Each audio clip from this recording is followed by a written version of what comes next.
as a little girl. I was really quite nerdy. I learned how to match my clothes not that long ago. I went to a Catholic school and we wore uniforms, and I was very studious, and I was a voracious reader. And I was bent on having some degree in academics. I didn't have a word for it at the time. And so, I did well in school and so on. So go for a, I got my bachelor's in psychology and go for a master's and go for a PhD. That's all I was really told, was just keep using your smarts. So I did. I got a Fulbright fellowship out of college, which was an extraordinary honor. And I did research as a 20-something-year-old, a really young woman representing my country in London for a year. I was working in breast cancer research, which was a lot for a young person who hadn't really done enough of getting to know herself. But I leapt in because my smarts were buying me tickets to open all these doors. And I did my research, and I ended up doing my master's on breast cancer survivorship and spirituality, which was already at that time an interest for me. But as I was training to be a clinician, like someone who would not just create the research, but sit across from other humans, no one said, clinician, heal thyself, or know thyself, or be with thyself, or make self an object of this journey of study. It was completely reside in thy brain, neglect thy body, and sit in, the room I spent the most time in graduate school was essentially a rat lab, like on the third floor of a very old psychology building outside of Phoenix, Arizona, where I spent a lot of time in the computer and spent a lot of long nights awake writing papers. And I started slowly seeing clients and learning to be a young therapist. And I was among people who were going to be faculty, going to be professors. My fellow students became professors, but I knew I wanted to be a clinician. And so I was seeking out mentors to help me figure out, how do I take all these smarts and talk with a real human? By the time I got across from another human, I was so sleep deprived. It was such a strange phenomenon to try to even find my own body, let alone invite them to find theirs. And I had no direction in that endeavor. Lucky for me, my childhood was rough enough that I knew for a fact I needed to be in therapy. And that was not because anyone outside of me really told me. It was really a matter of survival, which I started when I was in college. So it was by being in therapy that I learned how to be a therapist. And that's no lie. And there's a lot of programs that don't ever talk about being in therapy and certainly don't require it. And so there's a lot of folks who learn by way of our heads how to be clinicians. Now I'm talking about being a professional psychologist, and as I look around the room, I'm not sure there are any other people in my particular niche. I think there's probably a lot of body people in this room, which is a delight for me. But I'm one of many, many, many people who come in through a very professional route to go into the healing endeavor. And I know we have a lot of power because of our degrees, MDs and PhDs and so on. We're writing the books and giving the lectures and getting the TED Talks. And we're going into healing through a really weird door. So the thing I found as I was learning to help others, and I had a knack for it. And I think in large part I had a knack for it because I had a heart for suffering because I had suffered. And I was beginning to receive compassion for my suffering. So as I started kind of accelerating and growing and getting the mentors who wanted to work with me as a clinician, I was discovering that my identity lay in helping them. But nowhere was there, and my identity lay in being a scholar, but nowhere was there a conversation about my identity being in helping me to help them. And to pay attention at all to what got me into my profession. I have many clients come into my office and say, we've had a very bad experience with a therapist. And I say, tell me more. But it's very, very common. And it's a laughing thing to say, the people who need help the most become therapists. There's truth to it, but it's not a laughing thing. It's a thing to revere, and I think celebrate, that the wounded healer is right in its design. But the way we hold it, I think, is wrong. Because I'm afraid the way we hold it turns us into, unfortunately, less than healthy practitioners trying to evoke health for our clients and patients.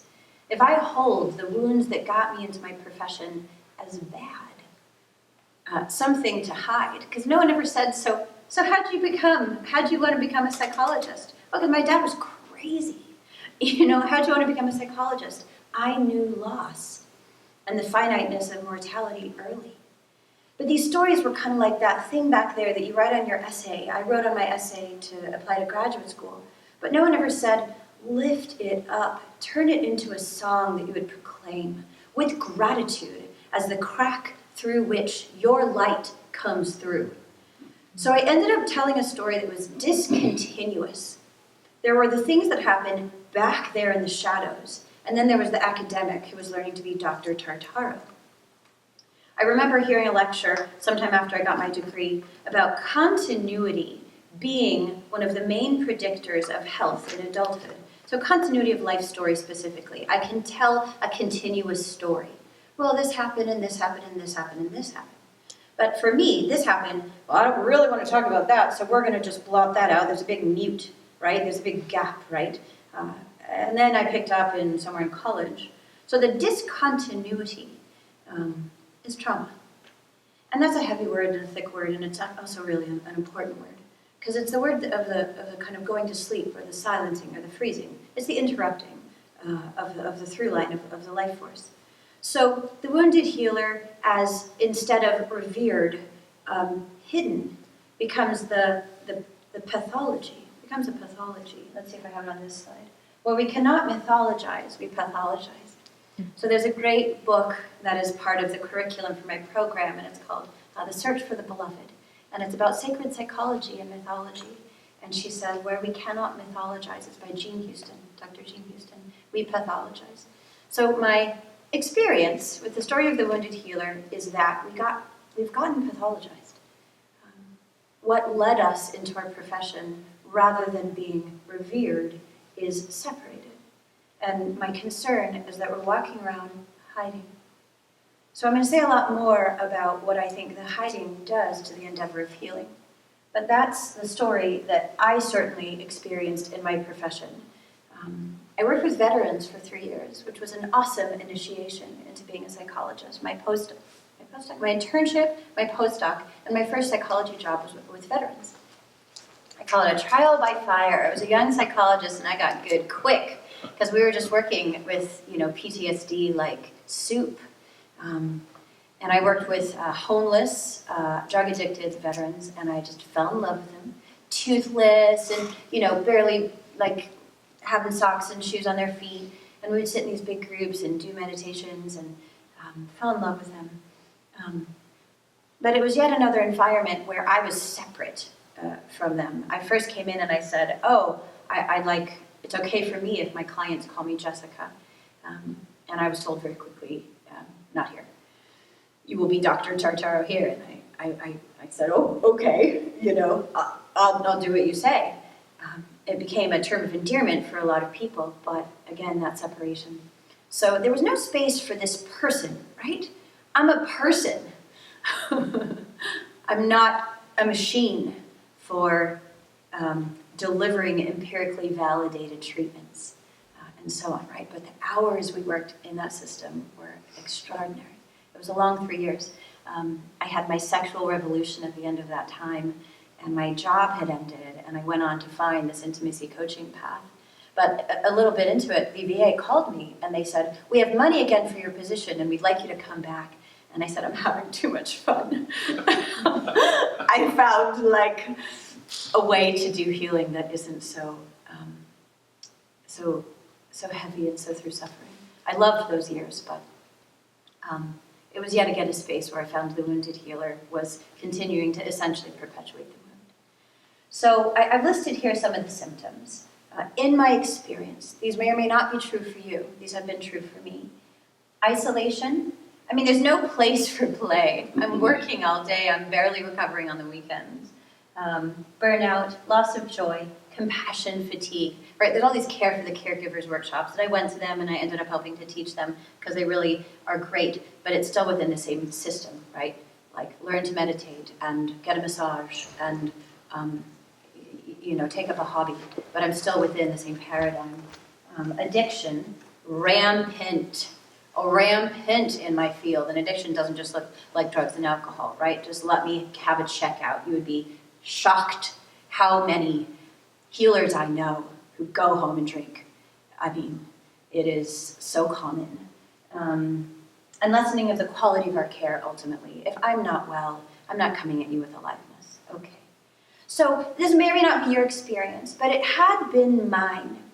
And I lived in a lot of shame because we know our insides, right? We compare our insides to other people's outsides. So I knew my story, and I knew that I didn't have it all together, but I had it be that crack was a shortcoming rather than something to be grateful for. Okay, so I'm going to move forward. Let's take a breath. Come on in. So starting from the starting point of a story that is not only not mythologized, but pathologized, I'd like to tell you a little bit about my story. This picture, I think, was taken in 1978. My mother was 35, which is really interesting to look at a picture of her younger than I am now. I'm 43. I was 2. She was pregnant with my sister. And I don't know where that was taken. Maybe I was actually conceived and born near Sedona, Arizona. They lived as hippies in the desert. So I think that might have been in Arizona. So those of you who have, like me, perhaps been in therapy for a long time, know that we can tell our stories so much, but they start sort of feeling empty. My same old story. Okay, I'm going to tell it to another therapist and another friend. I'm going to write it in another essay. And instead of telling you my same old version of my story, I thought I would try something different. So this is an exercise that I'm going to be teaching in our program, and it's a re-mythologizing. So here is a mythological version of my story. Once, over a very alive piece of earth, the red, red rock of the desert, a star baby was born. She had been prayed for and longed for by her mother. Her father was deeply in love with his beautiful, beautiful wife and would give her anything she wanted. And the one thing she wanted was a child. And this star baby came after many attempts. And she became part of a beautiful family of spiritual seekers who had left their roots and created something new. And the star baby noticed everything. And she had a way of following in her parents' footsteps from a very early age. You see, they were listening for the larger song, the deeper song, the distant song. They had left their families of origin to hear and sing this new song. And she began to sing it with them. And she had no reason not to believe that others would sing it too. And she had no reason not to believe that the star she came from was any different than the star she had landed on. Her life went on, and her parents had more babies. They were from a different planet than her planet. And on their planet, they did not know that there was such a thing as the star planet. But I get ahead of myself. This star baby got recognized early in life in her training, and she began to seek out teachers who would seek out her, and she grew fast. She was serious, she was diligent, and she was growing. And there was a blueprint inside of her that was beyond anyone's expectation, and somehow she knew it needed to be watered. And her mother, who had called her forth, singing her song, gave Star Baby everything she needed. She gave her food and water. She gave her love and attention. She gave her freedom. She celebrated her. Star Baby was growing strong. Disaster struck, and her mother was no more for this earth. It was sudden. No one expected it. And Star Child was the oldest in the family of her children. And because she'd been taken care of, and because she'd been bonded to this woman who loved her so, she had gifts that would last a lifetime, and she would need them. The parent that survived, her father, loved her mother dearly, but did not bargain for her children. And so what commenced was an era of darkness, during which this child's light nearly went out. And it was a time of facing the face of fear, which was the face of her father. For you see, he didn't understand that our light and his light were what we came for. He didn't understand that her light was for him too. So crushed by the loss of their beautiful mother, he led their family from a place of fear, and it was a time of fighting and survival. She looked at him over and over and she said, "You don't need to be afraid." She looked at him over and over and she said, "You don't need to be afraid." But he had fallen asleep into the land of forgetting, and he wasn't going to come out of it. And that was his path. And one of the things she learned the hard way, was that his path was not her path. And even though he was taller and she was shorter, she knew more than he. And so she went on. And the beauty of the story is that she found family elsewhere. And the other children grew. And a big part of her work was to help care for them too. She had 3 younger ones, and they became as if her own. And the role between sister and mother and child and brother and sister began to blur, as it does in times of survival. And the sole conversation that they had was, "We're going to make it." Because the star child knew that they were going to have a brighter day on the other side of that time of darkness. And it came to pass. The children, who were the children in the family of the star baby, grew up to make their own children. They came all the way through. And Star Child grew up to discover that the blueprint inside of her was yet waiting to be watered. But here's where my story gets current. She was from a different planet than the other members of her family. And they had each other, and she needed tribe.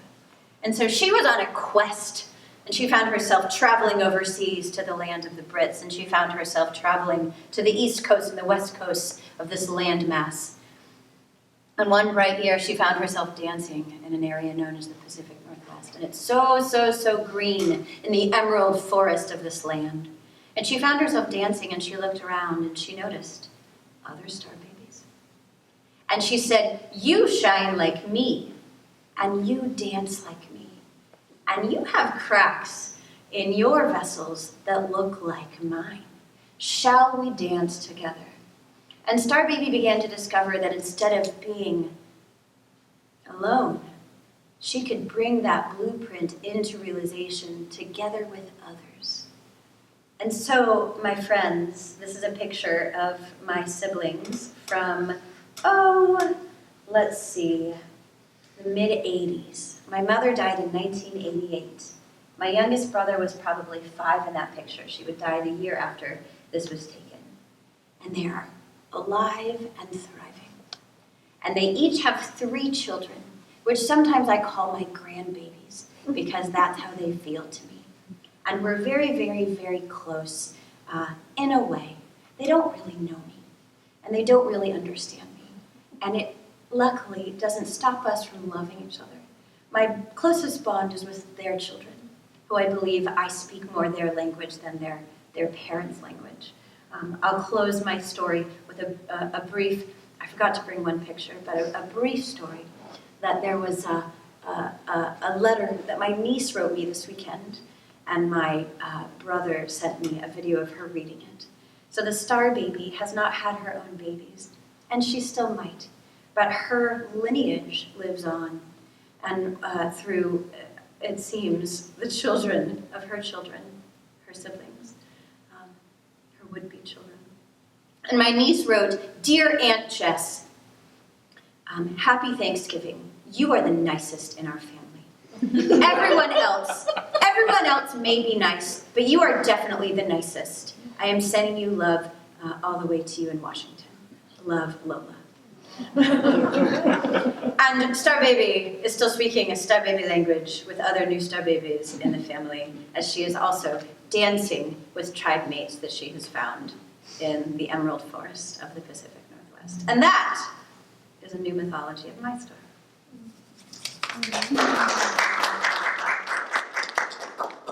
So that's the opportunity to play with. I can tell you my old tattered story, right? And it's dark and it's sad. And I can also tell you all the amazing things that it forged in me. But I have this feeling that there's a way to cast ourselves together in a way that will help us hear something that we can't hear by ourselves, that will help us hear something that we can't hear by ourselves. There's a lot of really important themes in my story. There's themes around gender and the sort of struggle between me and my father. I was the brightest. I was really the most like him, and he was so threatened by me. And my journey around being a powerful woman as a girl and terrifying my father began. The tension between men and women began in my family of origin in that way. And this idea of service to other, but what does it do to my humanity? I ended my childhood when my mother died and began to care for my siblings. And I am just reclaiming the person separate from the martyr. And my martyrdom was needed. I see that I had an awareness that was needed in my family, but my martyrdom is no longer needed, and the soul is ready to live. And so I'm eager to find others who feel the same, because I believe the various themes in my story create almost like a patch in a mosaic, and the themes in your stories, as we mythologize them, to be able to hear the richness of them, create a bigger message. Like imagine we put them all together and it spells out. What does it spell? Can you imagine? Go left. I am trained as a social scientist, and social scientists come up with models. So I've come up with a very simple model to try to think about what makes the difference in a sort of developmental progression between a wounded healer and a healing healer. So how do we tell them the story? What makes the difference? So if we think about just the origin of wounded healer, a wound creates the injury through which the medicine flows, right? What compassion my childhood taught me. What a great sense of protectiveness it created for me to work with the vulnerable others. I'm grateful. The wound creates the injury. So that's kind of the first step. So then what happens is, well, we share the fruits, some of us share the fruits of that journey with others. The insights, the practices, as you said, Renee, that served us. God, I read this book, you got to read it too. I came up with this exercise, I found this meditation, and so on. Right? Or simply just, I know how to be present with your pain because I know how to be present with my own, okay? That is radical. So we share the fruits of our journey, the wounded healer. But then I think about the climate within which we do that.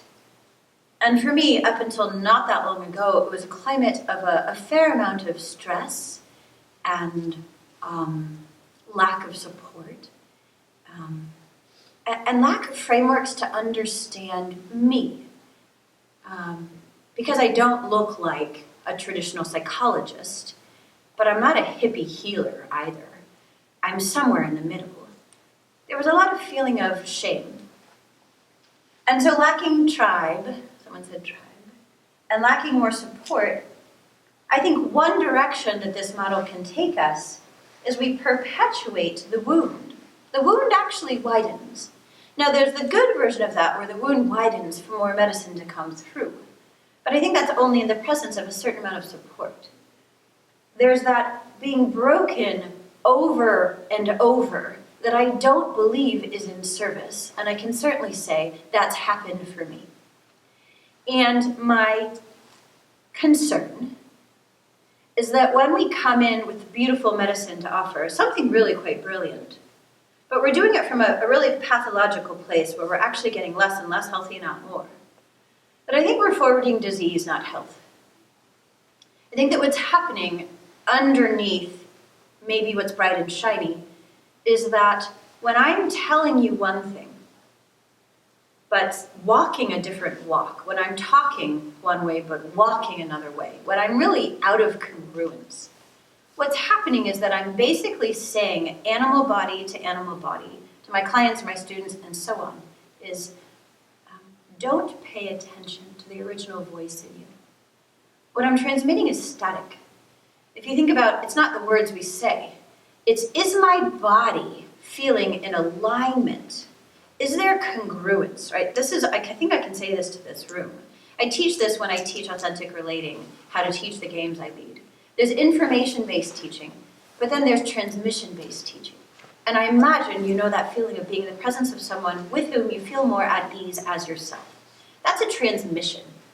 And then there's people who say one thing and you go, huh? Right? It's a more loud static. But I think there's a more subtle static that's so normalized that when we sit across from someone, we're basically learning to ignore ourselves because they're ignoring something. So extreme versions of this are these spiritual groups whose leaders end up betraying in some way or exploiting in some way members of the group. It's happening a lot in the world. It's happening in yoga communities, and it's happening in the medical profession. It's certainly happening in Hollywood, right? Hiding until suddenly some long litany of abuses is revealed. And my God, how did this person get away with this for so long, and so on. But what I propose is the problem is not actually a few individual monsters, but a paradigm that says to us, you must hide. If you're a leader, you can't also share that you're lonely, or you're addicted to this and that, or you never resolved these wounds.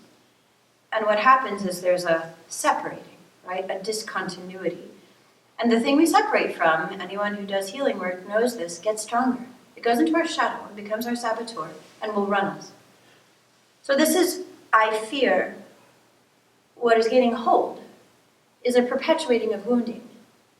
The intent is beautiful and good. The paradigm is pathologizing the good. And the wound widens. I would like to see that change. So on the other side of the arrow is something else.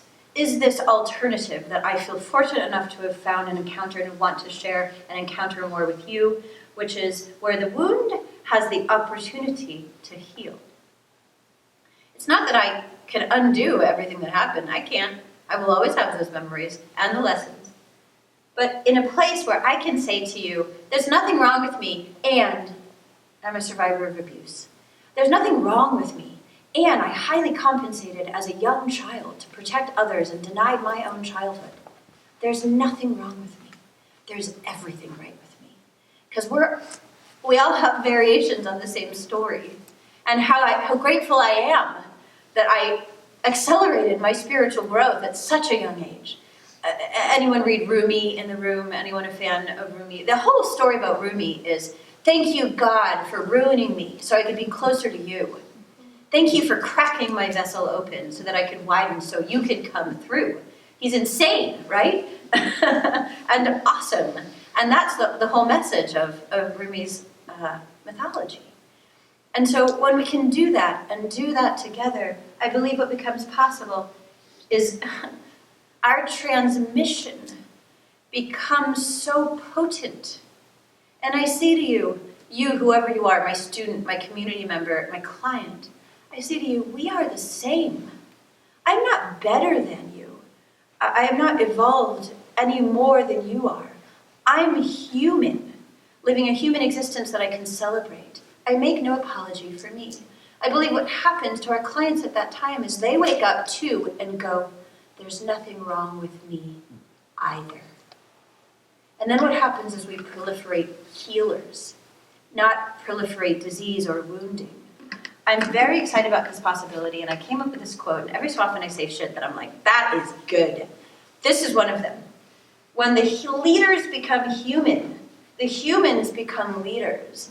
So I really believe that there's a potential revolution at stake, because we're living in a country of a bunch of adults arrested in their development as adolescents or younger, believing they're not worthy of coming alive and having freedom of expression, believing there's something to be afraid of. It's very easy to exploit this kind of a population. But if we wake up and go, there was nothing wrong with me all along, then we get empowered, and we can't be taken advantage of by really manipulative leaders, because we are leaders. And so what I believe is possible is that from a place where, with support and in communion, in community, we can evolve as wounded healers into healing healers. We can really lead a revolution, and I don't mean that lightly. I also feel that there's a lot at stake at this time in history. So I did a quick search just to see who else is doing work for the wounded healers. It's happening around the globe right now. There's a program in Brisbane, Healing the Wounded Healers. There's an interesting program in Colorado that Renee told me about. It's happening, it's popping. I think we're dreaming a similar story at the same time. Interestingly, anyone know anything about astrology would recognize Chiron, the name Chiron, astrologically speaking, is the wounded healer. Chiron was discovered in the sky, evidently, the year after I was born, 1977. Chiron and I are the same age. And so for people about our age, there's this interesting thing happening, that the wounded healer is about to hit a midlife crisis. In other words, astrologically speaking, the wounded healer is growing and evolving. The wounded healer is hitting another phase of growth. And so I believe that it might be that we're all sort of waking up in a similar way at the same time. What I propose is an essential component of this waking up. I think I've said most of that, is that we do it together. So I talked about hearing something together, each of us bringing themes forward, and those themes telling what Jean Houston calls the pattern that connects, capital P, capital C. The pattern that connects. Her book is called Search for the Beloved. I highly recommend it. And that together we're going to come up with a new mythology. We're going to re-mythologize the story. So I've been playing with the rebel. Are we the rebels? The warriors? The medicine people? I don't think I can find it myself. But I think we can tell it or find the new story together. So I practice authentic relating. It's you got a very small taste of it in those exercises. The tradition of authentic relating is connected to a number of traditions that are all about relationship as path to wake up. So I learned to meditate in college. I learned to do yoga shortly after that. There's a lot of practices that are solitary. They're really important. I learned to journal as a matter of kind of saving my life as an adolescent. But they're self to self. And these practices that are relationship-based practices, say the space in between you and me, that's our wake-up space. There's something that through you I will find that I won't find by myself. So I found this great quote. I was actually listening to a podcast on masculinity, which I think everyone should be paying attention to the evolution of masculinity.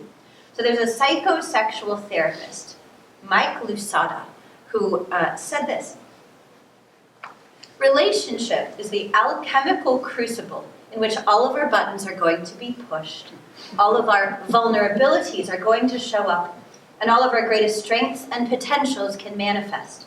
It's really hard work being in deep, truthful, authentic relationship, wiggle fingers. But it's the most incredible growth vehicle that I know. It's been the fastest accelerant of evolution of consciousness. That is what I think humanity needs right now. So I think we need to do this work together. I think it's not enough to say, I can figure it out by myself any longer. I didn't research this, but I heard that the Dalai Lama said, the next Buddha is, has anyone else heard this quote? The next Buddha is going to be not an individual. The next Buddha is going to be the Sangha. So the Sangha, in Buddhist terms, is the intentional community, is the synagogue, is the church, is the temple. The Sangha is the community. So if you find that relationships are sort of grinding at you, I say lean in, because it seems to me that that's where something about our evolution that's really important at this time in consciousness is going to come from. Brene Brown is a social work researcher in Houston, Texas, and I think she's a clarion call of where we're going with this work. Anyone familiar with Brené Brown? Her Netflix special is phenomenal, in part because of what she says, but in part because I see a woman on that stage doing her personal work. She's so legit. And there's so few authors I can point to and go, my gut says I believe you. Which isn't to say I don't believe a lot of the things that I read. I love so much of the content that I read, but when I see the people who deliver it, I go, huh, really? It's like something's not lining up. The thing is coming through you, but you didn't actually let it change you. So Brené Brown, I trust, and she says this about connection, belonging, and authenticity. Because true belonging only happens when we present our authentic, imperfect selves to the world. Our sense of belonging can never be greater than our level of self-acceptance. My willingness to show you me without hiding or shame is proportionate to how much I can feel I belong. It's a practice. I practiced at hiding. I really practiced at hiding. I've spent a lot of my life being very admired and not really known. I cultivated my intelligence, I cultivated my articulation, I certainly cultivated my capacity as a healer, but I undercultivated my capacity to be known, which I've been working on diligently for the better part of the last decade. Owning our story can be hard, but not nearly as difficult as spending our lives running from it. So many rich quotes. I'll share one or two more. We cultivate love when we allow our most vulnerable and powerful selves to be deeply seen and known, and when we honor the spiritual connection that grows from that offering with trust, respect, kindness, and affection. By contrast, shame corrodes the very part of us that believes we're capable of change. We can't change if we don't feel we're worthy of goodness. We're going to stay stuck. That's why when I do my work with my clients, one of the main things I say over and over and over is essentially this theme of forgiveness that's been up tonight. Let that be okay. Sit around that particular defense and hold her or hold him or hold them and go, you did your best. Because that's the way we stand the chance of not being that thing over and over again. And then she says, and this gets to what happened over in your pairing, if we can share our story with someone who responds with empathy and understanding, shame can't survive. So it's something about being in the gaze of someone else. It's so interesting because it's so much easier to be compassionate to others, right? Than compassionate to self. But we can make that work for us. Because if I sit across from you and borrow the compassion that you haven't given yourself, but you can give me, and then I can source myself, I can become a greater compassionate vehicle for you to gaze into. Do you see how we hold a key, I believe, for each other's unlocking and holding? I would love to do this work with you. So I have been dreaming this dream for a while, and I've put it together into a program, and I'm calling it the Healing Healers. It's an 11-month program.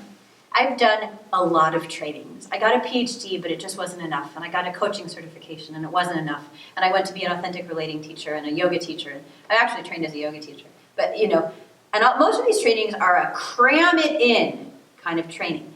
Not this one. I'm tired enough. So it's an 11-month program. It's every other month for 3 days. And we're going to meet on Tuesday, Wednesday, Thursday. So we're not cramming it into the weekend. But you will have to take off of work. And you will have to go into a very special retreat center that I just secured this weekend. Anyone know the Zen River Retreat Center? Yes. Eric loves this program. And so we are going to be in a beautiful, secluded space in Quilcene for 3 days, every other month for a year. And so we're going to do some deep work. And we're going to pack in our food. And we're going to pack in our kitchen stuff. I think it's kitchen stuff. And we're going to create the curriculum together. And we're going to dream together. There's 6 modules. It's 6 different meetings. It's going to arc from re-mythologizing leadership to celebrating the genius in our wounds, to exploring what intimacy can look like for healers, okay? It's not so simple. To learning how to lead authentic relating games. You will leave this program learning to lead authentic relating games. To taking your turn. So all participants in the program will take your turn bringing your genius to our group, to leading towards the end. There's 10 seats left. There's 2 participants in this room today who have already signed up. Would you be willing to raise your hands? So Bonnie and Steve are our first 2 participants in the program. There's 10 seats left. And what I invite you to do tonight is to consider meeting with me for an interview. So we need to make sure that we have, as my coach called it, a divine appointment. Right? This program is not for everyone. But if you think it might be for you, then I invite you to schedule a divine appointment meeting with me.